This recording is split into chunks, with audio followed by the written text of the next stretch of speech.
Hello everyone, welcome to my YouTube channel. इस video में मैंने 2 मार्क के चैप्टर 10 तक जितने इंपॉर्टेंट क्वेश्चन हैं जो 2 मार्क के लिए डेरिवेशंस आते हैं वो डेरिवेशंस मैंने सॉल्व किए हैं ताकि इसको आप लास्ट मोमेंट पे रिवाइज कर लो, और जिनका प्रिपरेशन कुछ भी नहीं हुआ है डेरिवेशन का वो इस वीडियो को तो ज़रूर देखें ताकि आपके 2 मार्क के क्वेश्चन जो डेरिवेशन है वो कवर हो सकते हैं। इसमें मैंने एडिट किया है कि जो प्रीवियस ईयर्स के जो आए हैं वो बता दिए। स्टार्ट करते हैं पहला चैप्टर से जो है रोटेशनल डायनामिक्स से। देखो यहाँ पे दिया है derive expression for kinetic energy of a body rotating with uniform angular speed. ऐसे ही टॉर्क का भी है, ये मार्च 22 में आया भी है, ठीक है, और मार्च 8 में भी आया है। तो इसमें आपको करना क्या है, डायग्राम आपको बनाना है। हमें पता है v equals to R omega होता है। v मतलब होता है लीनियर वेलोसिटी, ओमेगा मतलब होता है एंगुलर वेलोसिटी, ठीक है, और r मतलब होता है डिस्प्लेसमेंट। तो पार्टिकल v1, पार्टिकल m1 के लिए ले लिया v1, पार्टिकल के 2 के लिए ले लिया v2, ठीक है। ट्रांसलेशन काइनेटिक एनर्जी, तो पार्टिकल क्या होगा, काइनेटिक एनर्जी हमें पता है हाफ mv² होता है, तो हम v की वैल्यू क्या लिख सकते हैं, r ओमेगा। तो इसलिए यहाँ पर v की जगह क्या लिख दिया, r ओमेगा। तो ये v² था इसीलिए r² और ओमेगा² हो गया, ठीक है। और इसीलिए फिर रोटेशनल काइनेटिक एनर्जी का टोटल हम लोग करेंगे फॉर पार्टिकल 2 के लिए तो m2 r2² ओमेगा हो जाएगा, पार्टिकल 3 के लिए dot dot dot particle n के लिए। तो सारे टोटल काइनेटिक एनर्जी हम देखेंगे, रोटेशनल काइनेटिक एनर्जी, तो सबको हमें क्या कर देना है, ऐड कर देना है। अब इस सब में देखो हाफ हाफ और ऐसे हाफ कॉमन हो जाएगा, तो अंदर क्या बचेगा, m1 r1² और यहाँ पर भी m2 r2² और यहाँ पर भी mn r1²। और सब में देखो ओमेगा ओमेगा और ओमेगा भी कॉमन, तो इसलिए ओमेगा बाहर निकाल लिया, ठीक है। अब हमें पता है कि m1 r1² क्या होता है, नथिंग बट I, जो कि होता है मोमेंट ऑफ इनर्शिया, ठीक है। और वो कहाँ से, ईथ पार्टिकल के, जो कि 1 से स्टार्ट होगा और n तक जाएगा। तो इसलिए m1 r1² m2 r2² dot dot dot mn rn को हम डायरेक्टली क्या लिख सकते हैं, समेशन, ठीक है। तो इसीलिए ये पूरी की जगह पे हमने क्या लिख दिया, I, और ये बचा है ओमेगा²। तो इसीलिए रोटेशनल काइनेटिक एनर्जी क्या हो गया, हाफ I ओमेगा², जहाँ पे I मतलब होगा मोमेंट ऑफ इनर्शिया, ओमेगा मतलब होगा एंगुलर वेलोसिटी, ठीक है। इसी तरह सेम टॉर्क के लिए निकालना होगा, ये भी क्वेश्चन 2 बार आ चुका है, 2 मार्क का क्वेश्चन है, कभी कभी 3 मार्क में ही पूछा जाता है। तो जैसे v equals to R omega किया वेलोसिटी के लिए, अब वैसे एक्सेलरेशन के लिए हम लोग कर देंगे। तो a मतलब होता है एक्सेलरेशन, r मतलब डिस्प्लेसमेंट और अल्फा मतलब एंगुलर एक्सेलरेशन। ये डायग्राम आपको बनाना होगा, आपके टेक्स्ट बुक में भी है। पार्टिकल 2 के लिए a2 ले लिया, r2 alpha dot dot dot particle n के लिए। अब क्योंकि फोर्स हमें पता है, फर्स्ट पार्टिकल ma होता है, मास इनटू एक्सेलरेशन, लेकिन a की वैल्यू हम क्या लिख सकते हैं, r अल्फा। तो यहाँ पे फोर्स m1, तो यहाँ पे होगा r1 m1 और अल्फा एज इट इज़, क्योंकि याद रखो रोटेशनल मोशन में कभी भी angular velocity, angular acceleration, angular displacement, तीनों ही चीज़ कांस्टेंट होती है। ये चीज़ आप अच्छे से याद रखो स्टडी जब कर रहे हो तब। तो इसलिए यहाँ पे a की जगह r अल्फा लिख दिया, ठीक है। तो पार्टिकल 1 के लिए m1 r1 हो गया। इसी तरह अगर मुझे टॉर्क निकालना है तो टॉर्क होता क्या है, फोर्स इनटू डिस्प्लेसमेंट। जहाँ पे फोर्स मैंने निकाल लिया m1 r1 अल्फा, तो यहाँ पे लिख दिया मैंने m1 r1 अल्फा, लेकिन पहले से ही r1 है तो इसलिए ये r1 है, तो इसलिए r1 और r1 क्या हो जाएगा, r1² अल्फा। देखो फोर्स की जगह मैंने लिखा m1 r1 अल्फा और ये r1 है तो इसलिए r1, तो r1 और r1 क्या हो गया, r1² हो गया, इसलिए यहाँ पे m1 r1² आया। इसीलिए टॉर्क 2 के लिए m2 r2² alpha, nth particle के लिए mn rn² अल्फा। अब टोटल रिजल्टिंग टॉर्क क्या हो जाएगा, सबका addition τ1 τ2 dot dot dot τn तक, सबकी वैल्यू यहाँ पे रख दी। सब में यहाँ पे अल्फ़ा अल्फ़ा अल्फ़ा कॉमन है, तो यहाँ पे m1 r1² को क्या लिखते हैं हम लोग, I लिखते हैं ना, मोमेंट ऑफ इनर्शिया, जैसे ऊपर बताया, तो ये I हो जाएगा। तो यहाँ पे m1 r1 इस सब की जगह क्या लिख दूंगा मैं, I, इन सब की जगह आ जाएगा I, और अल्फ़ा है ये, तो I इंटू अल्फ़ा। अल्फ़ा मतलब एंगुलर एक्सेलरेशन, I मतलब मोमेंट ऑफ इनर्शिया, टाउ मतलब टॉर्क, ठीक है। तो आई होप ये आपको समझ में आया है। इसी तरह हम लोग थर्ड क्वेश्चन पे चलते हैं, इसी चैप्टर का, फर्स्ट चैप्टर का है। देखो यहाँ पे state and prove law of conservation of angular momentum, बहुत बहुत इंपॉर्टेंट क्वेश्चन है। लास्ट ईयर अभी 23 में अभी आया है, मार्च 18 में भी आया है। एल मतलब होता है एंगुलर मोमेंटम, आर मतलब होता है डिस्प्लेसमेंट और पी मतलब होता है लीनियर मोमेंटम। तो लीनियर मोमेंटम को हम लोग मास इनटू वेलोसिटी लिखते हैं, याद रखिए आप। तो इसको हम डिफ्रेंशिएट करेंगे विथ रिस्पेक्ट टू टी, तो dl/dt हो जाएगा। अब ये u है और ये v, मैथ्स का uv रूल लगेगा, ठीक है। तो uv रूल जिनको नहीं पता है, u into derivative of v हो जाता है plus v into derivative of u हो जाता है। ऐसा फॉर्मूला है, मतलब u को मान लो आप पहला, v को मान लो आप सेकंड। तो यहाँ पे देखो पहला एज इट इज़ मतलब r as it is, into derivative of second मतलब p मतलब मोमेंटम का, तो क्या होगा dp by dt, plus v as it is मतलब सेकंड एज इट इज़ जो कि क्या है p as it is, into derivative of first का।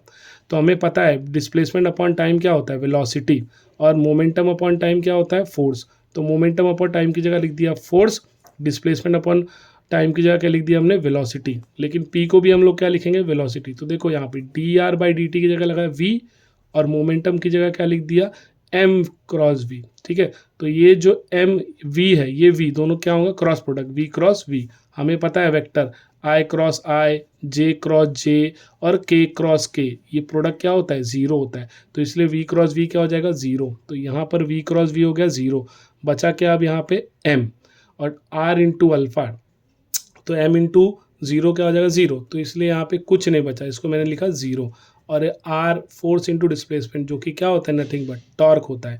तो इसलिए dl बाई dt क्या हो जाएगा, टॉर्क हो जाएगा। ठीक है, और क्योंकि टॉर्क अगर जीरो है तो dl बाई dt भी क्या हो जाएगा, जीरो हो जाएगा। इसलिए जो ये होता है एंगुलर टॉर्क, ये क्या होता है हमेशा, एंगुलर मोमेंटम क्या होता है हमेशा, कांस्टेंट। ठीक है, टॉर्क अगर जीरो हो गया तो एंगुलर मोमेंटम भी क्या हो जाएगा, जीरो, तो उसको हम लोग कांस्टेंट लिख देंगे। ठीक है, एक है और expression for kinetic energy of a rigid body in a rolling is rolling on a horizontal surface without slipping. तो रोलिंग मोशन में टोटल काइनेटिक एनर्जी क्या होगा, ये भी क्वेश्चन देखो मार्च में 2 बार आ चुका है, 13 और 16 में। अभी इसको हम लोग करेंगे कैसे, हम total rolling motion of body क्या होता है, ये ऐसे ऐसे के लिए आपके टेक्स्ट बुक में एक डायग्राम भी है जो यहाँ से रोल होके आएगा। ठीक है, तो ये तो रोल हो रहा है स्टार्ट ही स्टार्ट, ये अगर सेंटर से देखे तो ये ट्रांसलेट भी हो रहा है। ठीक है, तो ऐसे कंडीशन है। तो टोटल काइनेटिक एनर्जी क्या होगा, nothing but translational plus rotational. Translation का हमें पता ही है हाफ एम वी स्क्वायर, और रोटेशनल का अभी हमने डेराइव किया था मालूम है, हाफ आई ओमेगा स्क्वायर। लेकिन आई को हम लोग क्या लिख सकते हैं, एम के स्क्वायर, जहाँ पे के होता है रेडियस ऑफ गायरेशन। आई को लिख सकते हैं हम लोग एम के स्क्वायर, और क्योंकि v equals to R omega है तो ओमेगा क्या हो जाएगा, v अपॉन आर।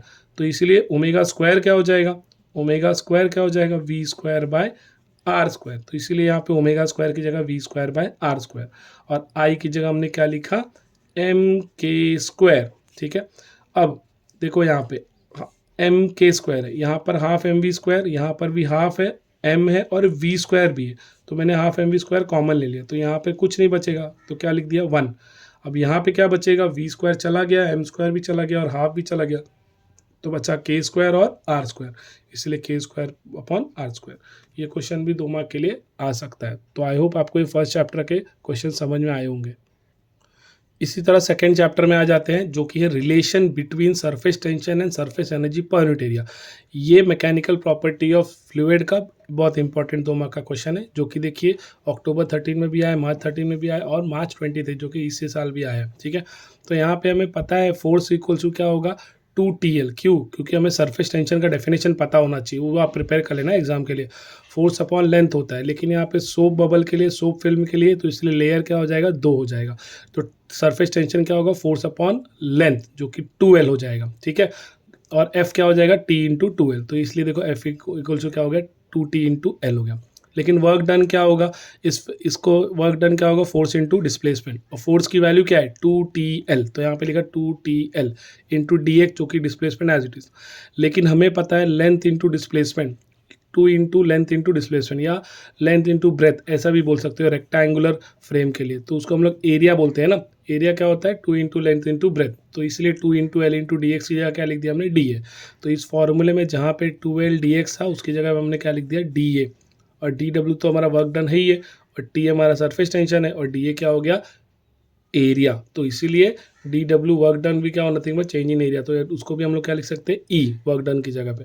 ठीक है, और तो इसीलिए E equals to T D A हो गया, और हम ये क्या हो जाएगा, ई अपॉन डी ए, जो डी ए यहाँ पे डिवाइड में चला जाएगा, तो ई अपॉन डी ए वो भी क्या हो जाएगा, टी।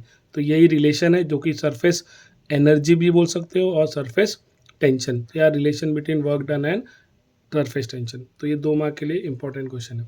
उसके बाद दिया है देखो, obtain expression for pressure due two point a liquid column. ये पहले रिड्यूस सिलेबस में थे लास्ट टू लास्ट ईयर, इसलिए लास्ट ईयर क्वेश्चन आया था। ठीक है, क्योंकि लास्ट ईयर फुल सिलेबस था, उसके पहले रिड्यूस था, तब ये चैप्टर में एडेड नहीं था, इसलिए मे बी नहीं पूछा गया था, और लास्ट ईयर तो ये वाला क्वेश्चन ऊपर वाला पूछ लिया था, इसलिए इसको नहीं पूछा गया था। तो हो सकता है इस बार इसको पूछ दे। यहाँ पे दिया pressure at a point due to liquid column. तो ये डायग्राम आपको बनाना है। फोर्स हमें पता है mg जो कि इस पर एक्ट करेगा, फोर्स इक्वल्स टू mg होगा। और प्रेशर मतलब हम प्रेशर का डेफिनेशन कर लेना ये चैप्टर से। प्रेशर क्या होगा, फोर्स अपॉन एरिया। तो फोर्स को हम लोग क्या लिखेंगे, mg। तो फोर्स की जगह लिख दिया mg अपॉन एरिया। अब मास को हम लोग और क्या लिख सकते हैं, डेंसिटी इंटू वॉल्यूम। ये हो गया डेंसिटी और ये हो गया वॉल्यूम। तो वॉल्यूम को और क्या लिख सकते हैं हम लोग, एरिया इंटू हाइट। वॉल्यूम को लिख सकते हैं एरिया इंटू हाइट, और ये डेंसिटी एज इट इज रहेगा। अब इस इक्वेशन 2 में m की जगह एरिया हाइट डेंसिटी सब्स्टिट्यूट कर दिया, एरिया हाइट डेंसिटी, और यहाँ पे g एज इट इज है ही है। ऊपर का हाइट एरिया, नीचे का एरिया, दोनों कैंसिल हो गया तो बचा क्या, h रो g, h रो g। h हो जाएगा हाइट ऑफ लिक्विड कॉलम, रो मतलब डेंसिटी, और g मतलब ग्रेविटी। तो ये हो गया प्रेशर का इक्वेशन। आई होप आपको ये समझ में आया होगा। इसी तरह यहाँ ऑब्टेन एक्सप्रेशन फॉर राइज और fall of liquid in a capillary tube using, ये प्रेशर डिफरेंस मेथड भी है और एक फोर्स डिफरेंस मेथड भी है। तो ये वाला क्वेश्चन जो फेब 14 और मार्च 19 में पूछा गया है, pressure due to liquid column हमें पता ही है, जस्ट अभी हमने देखा एच रो जी, ठीक है, जो कि क्या होगा 2T/R, 2T/R यहाँ कॉलम में। जैसे हमने 2T/R होगा, तो अगर यहाँ पे आप R देखोगे, इसमें अगर हम लोग R देखें तो क्या होगा रिजल्ट, ये होगा adjacent upon hypotenuse, adjacent upon cos theta का लिया तो एडजेसेंट, एडजेसेंट जो कि स्मॉल r है, और हाइपोटेनस क्या होगा r। तो यहाँ पे कॉस थीटा को मैं लिख सकता हूँ एडजेसेंट अपॉन हाइपोटेनस, लेकिन मुझे क्या चाहिए r, तो इसलिए क्या हो जाएगा r/cos थीटा। ठीक है, याद रखो यहाँ पे एडजेसेंट स्मॉल r है, हाइपोटेनस कैपिटल है, तो इसलिए ये आ गया इक्वेशन। तो ये कैपिटल R है, इस कैपिटल R को यहाँ हम लोग सब्स्टिट्यूट कर देंगे। तो r अपॉन कॉस थीटा है, तो कॉस थीटा कहाँ जाएगा, ऊपर जाएगा, और r स्मॉलर कहाँ जाएगा, नीचे आ जाएगा। ठीक है, देखो h रो g 2T था अपॉन, यहाँ पे क्या लिखेंगे r अपॉन कॉस थीटा। तो ये कॉस थीटा कहाँ जाएगा आपका, ऊपर जाएगा, तो इसलिए 2T कॉस थीटा, और ये स्मॉल r तो नीचे ही रहेगा। हमें क्या चाहिए, h चाहिए, तो रो और g नीचे चला जाएगा, जो कि क्या हो जाएगा, हाइट का फॉर्मूला हो जाएगा, जो कि 2T कॉस थीटा, T मतलब सरफेस टेंशन, R मतलब रेडियस, रो मतलब डेंसिटी, और G मतलब ग्रेविटी। तो ये 2 आया, 3 मार्क में आ सकता है। ठीक है, प्रीवियस ईयर में पूछा भी गया। और एक क्वेश्चन है जो कि इसके बाद नेक्स्ट चैप्टर जो कि हम लोग काइनेटिक थ्योरी ऑफ गैसेस है, वहाँ से ये क्वेश्चन देखो मार्च 9, मार्च 14, मार्च 17 में आ चुका है, तो हो सकता है इस साल आ जाए, क्योंकि वो जो काइनेटिक प्रेशर वाला इक्वेशन है आपको पता ही है, 2 साल से पूछा जा रहा है, 22 में भी पूछा गया है, 23 में भी। तो हो सकता है ये साल वो ना क्वेश्चन पूछे और उसकी जगह पे ये पूछ दे 2 मार्क के लिए। ठीक है, मैं 4 मार्क के क्वेश्चन की बात कर रहा हूँ, 4 मार्क में आया काइनेटिक एनर्जी का। आप मेरा नोट सीख लेना, पहला ही डेरिवेशन है, 2 बार आ चुका है, पिछले साल भी आया था, ये साल भी आया था। तो हो सकता है अब 4 मार्क का ना पूछ के इस चैप्टर से 2 मार्क का पूछ दे। तो क्या पूछा है, prove that root mean square velocity क्या होता है, directly proportional to square root of its absolute temperature. हमें प्रूफ करना है VRMS directly proportional to temperature, VRMS directly proportional to temperature, square root of temperature. हमें प्रेशर का equation याद ही रखना है, ये चैप्टर बहुत इंपॉर्टेंट, जब आप पढ़ रहे हो तो प्रेशर का इक्वेशन याद ही रखो, आधे न्यूमेरिकल आधे डेरिवेशन इसी पे है सब।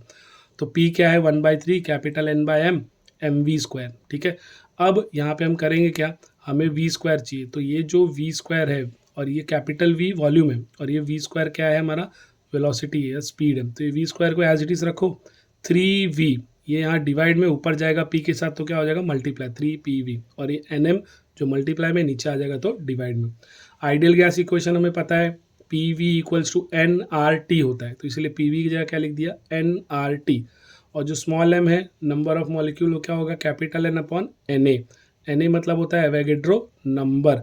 ठीक है, तो हम स्मॉल n की जगह पे इस इक्वेशन में स्मॉल n की जगह पे हम क्या लिख दे रहे हैं, कैपिटल N/Na, और नीचे देखो ऑलरेडी n है, m भी है और RT है, तो कैपिटल N कैंसिल, तो इसलिए क्या बचा 3RT, 3, देखो ये n कैंसिल हो गया, 3RT upon Na into M.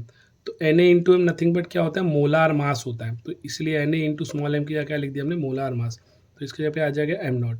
हमें चाहिए v और t में रिलेशन, जब इसका v स्क्वायर क्या कर लो, स्क्वायर रूट कर लो, तो v स्क्वायर का स्क्वायर रूट आ जाएगा v, और उसको और स्क्वायर रूट में क्या आ गया 3RT/m0, जहाँ पे v को VRMS जो कि रूट मीन स्क्वायर स्पीड है वो भी लिख सकते हैं। ठीक है, आई होप आपको ये समझ में आया होगा।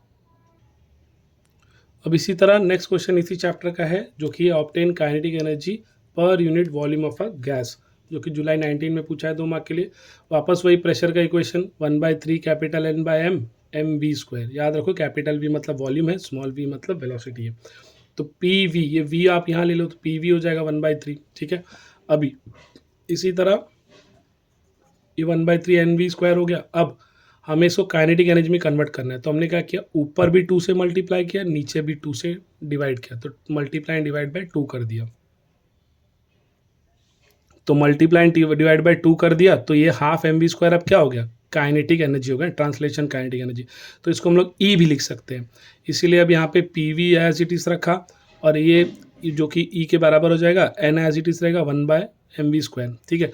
अब ये 2/3 एज इट इज, और n into M V square की जगह हम लोग क्या लिख लेंगे, E. n into M V square की जगह क्या लिख लेंगे हम लोग, ई। तो यहाँ पे आ गया 2/3 ई।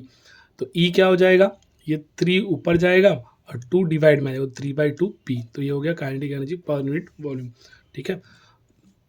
आई होप आपको ये समझ में आ रहा है। मैं फटाफट इसलिए पढ़ा रहा हूँ कि इतना टाइम नहीं कि डिटेल में आप इसको पढ़ते बैठोगे, तो आप जस्ट गो थ्रू करा, रिवीजन करा रहे हो, तो आप उसको स्लो में भी करके देख सकते हो, ठीक है।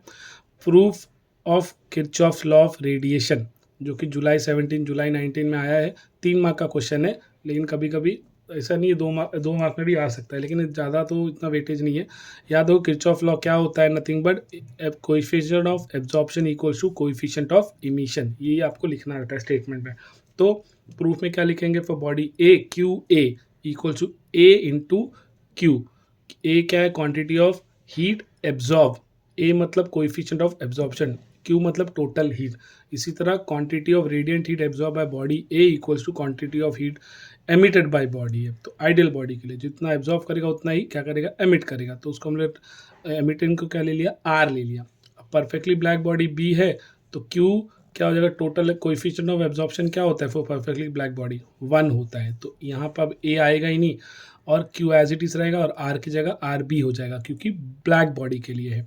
अब ये इक्वेशन 2 है और ये इक्वेशन 3 है, तो हमने क्या किया, इक्वेशन 2 को डिवाइड किया इक्वेशन 3 से। तो A Q divide by Q हो जाएगा, और R divide by R B हो जाएगा। तो क्यू और क्यू कैंसिल, बचा क्या, ए, जो कि आर अपॉन आर बी होगा। लेकिन हमें इमिशन का, इमिसिविटी या इमिशन का डेफिनेशन पता है कि क्या होता है, total radiant heat upon total heat absorb by perfectly black body, तो आर अपॉन आर बी। तो R upon R B E भी होता है, और अभी हमने प्रूफ किया R by R B A भी है। तो ये इक्वेशन 4 और इक्वेशन 5 दोनों इक्वल हो जाएगा, इसलिए हम लिख सकते हैं कि ए इक्वल्स टू ई, जो कि किरचॉफ लॉ ऑफ रेडिएशन का स्टेटमेंट भी है, ठीक है। तो आई होप आपको ये समझ में आया। इसी तरह देखो नेक्स्ट क्वेश्चन है जो कि ऑसिलेशन से है। थर्मोडायनेमिक्स में 2 मार्क का क्वेश्चन नहीं है, 3 मार्क का है, जो इस साल आ चुका है 23 में, तो 3 मार्क का मेरे नोट से आपको मिल जाएगा।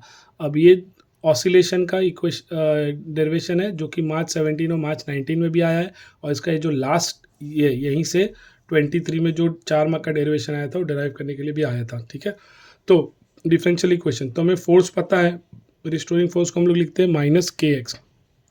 के मतलब रिस्टोरिंग फोर्स कांस्टेंट, एक्स मतलब डिस्प्लेसमेंट, और एफ मतलब फोर्स। और बाय न्यूटन्स लॉ हमें पता है मास इनटू एक्सेलरेशन होता है। दोनों इक्वेशन फोर्स के ही है, तो हमने इसलिए इक्वेट कर लिया M A equals to minus K X. लेकिन हमें वेलोसिटी पता है, डिस्प्लेसमेंट अपॉन टाइम होता है, और अगर हम एक्सेलरेशन निकालने जाएंगे तो क्या होगा, d² x बाय dt²। तो ए की जगह हमने क्या लिख दिया, d² x बाय dt², और ये minus K x as it is.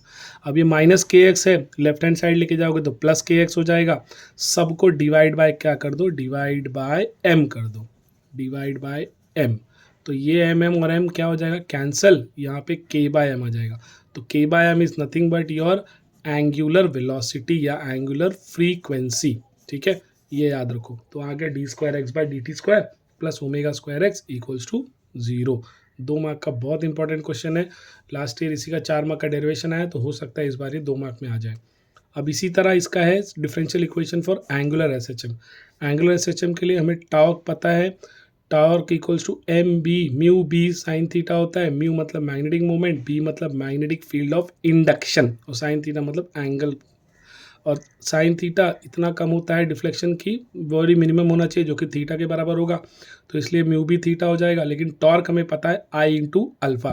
तो जैसे यहाँ पे रिस्टोरिंग फोर्स के लिए माइनस के एक्स है, यहाँ पे टॉर्क के लिए हो जाता है माइनस म्यू बी थीटा होता है। अब लेकिन हमें चाहिए अल्फ़ा, तो ये जो आई है यहाँ म्यू बी के नीचे आ जाएगा, तो mu B upon I theta.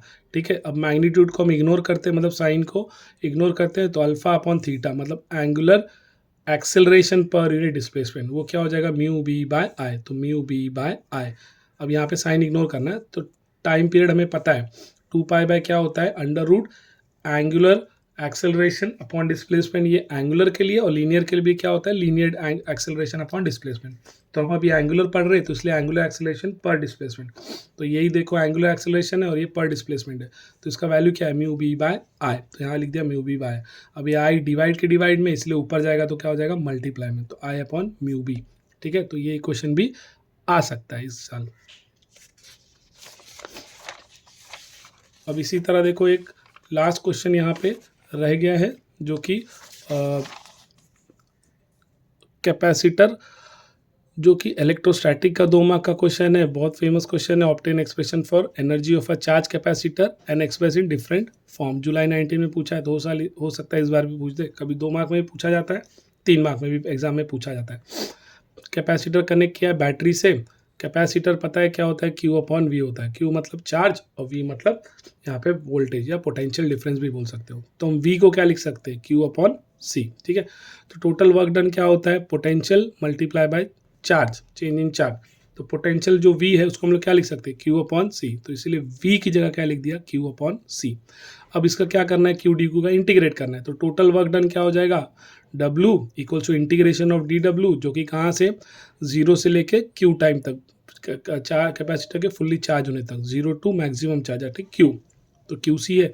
अब 1/c बाहर ले लो तो q इंटू डी क्यू, इसी का क्या करना है हमें इंटीग्रेशन करना है, तो हमें पता है x into D x, integration में क्या होता है x n+1 upon n+1, x का पावर कुछ नहीं है तो क्या होगा 1, तो इसलिए 1+1, तो इसलिए q का पावर क्या है कुछ नहीं है तो 1, 1+1 क्या हो जाएगा 2 डिवाइड बाय 1+1, वो भी क्या हो जाएगा n+1 दैट इज 1+1 2, तो q²/2।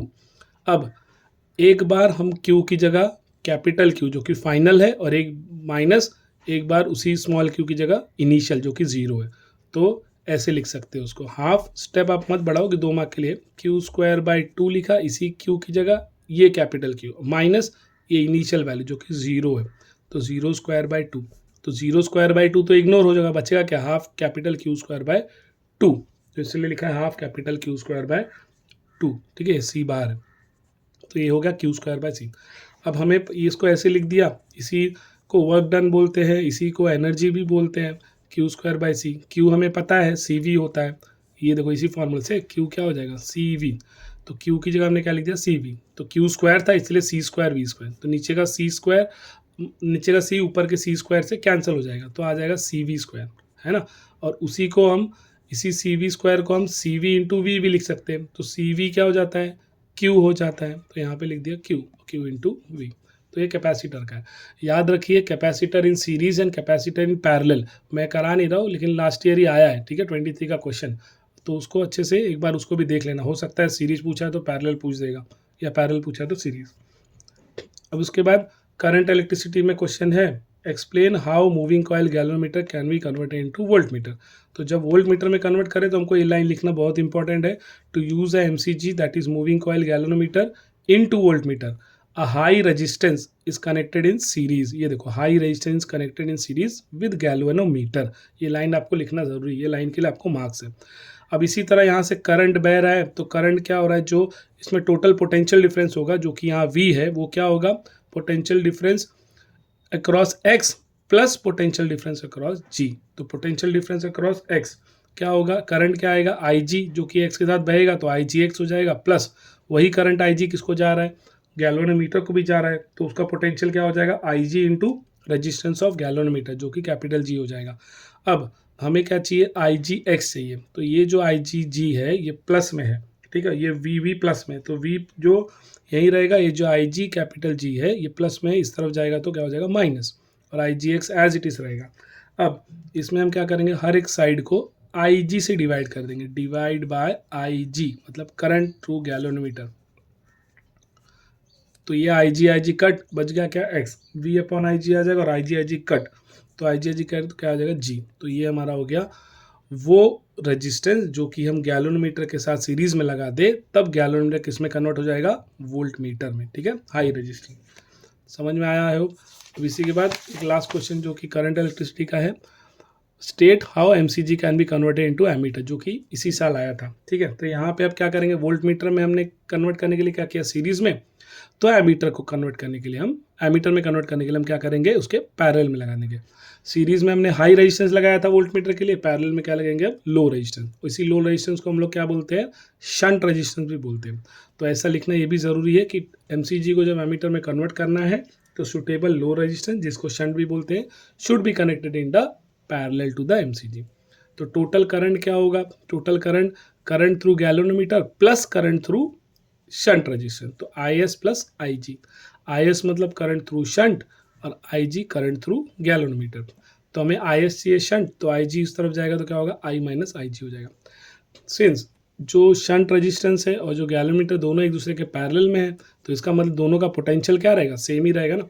तो इसलिए गैल्वेनोमीटर का जो पोटेंशियल होगा वो क्या होगा, उसका रेजिस्टेंस जो कि कैपिटल G है इनटू उसमें बहने वाला करंट जो कि IG है। उसी तरह शंट का पोटेंशियल क्या होगा, शंट के अक्रॉस, शंट का रेजिस्टेंस जो कि S है और उसके थ्रू बहने वाला करंट जो कि IS है। तो अब क्या होगा, इस IS को हम लोग और क्या लिख सकते हैं, I माइनस IG। IS को लिख सकते हैं हम लोग I माइनस IG। हमें क्या चाहिए था S, तो I माइनस IG कहाँ जाएगा, डिवाइड में चला जाएगा लेफ्ट हैंड साइड, तो आ जाएगा IG upon I minus G into G. तो ये चैप्टर करंट इलेक्ट्रिसिटी तक 2-2 मार्क के सारे क्वेश्चंस हैं।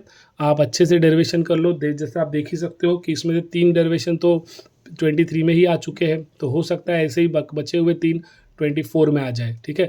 और भी अगर ये वीडियो पसंद आई है तो प्लीज़ मुझे कमेंट कर देना, तो ताकि जो बचे हुए चैप्टर्स है उसके भी मैं आपको वीडियो बना के दे दूँगा। प्लीज़ पढ़ाई करिए। All the best. Thank you for watching.